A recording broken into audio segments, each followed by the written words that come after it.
Before I talk about what would be the best Tomorrowland, let's look at the one that we have today. It's a mix of an alien spaceport, Jules Verne, Pixar, and Star Wars. How did this happen? Let's start from the beginning. 1955. Tomorrowland was finished a day before Disneyland opened, so the land was at least fleshed out. Also, Disneyland was going way over budget. The only real attraction there was Autopia. The rest of the land was filled with exhibits made by sponsors that partnered with the Disney company. More attractions were added to Tomorrowland a couple years later.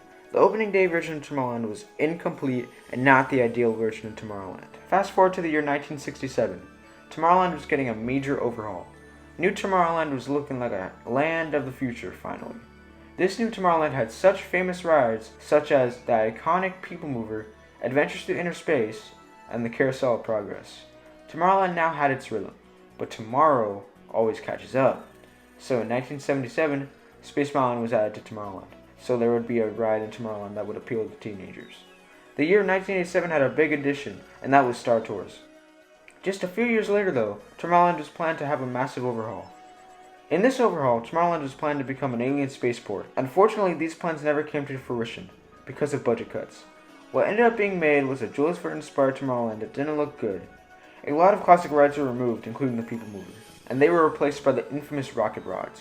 A few years later though, Buzz Lightyear Astro Blasters replaced the rocket rods.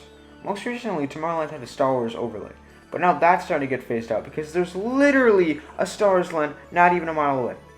And now we're back to where we were in the beginning of the video. What would be the best version of Tomorrowland? I personally think a retrofuturistic style for Tomorrowland would be the best.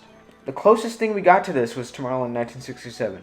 So how would Tomorrowland look like with this retrofuturistic style? Well, we would have a spaceman here and a robot there, and of course, a more 50s, 60s retro aesthetic. And I wouldn't forget to bring back the People Mover.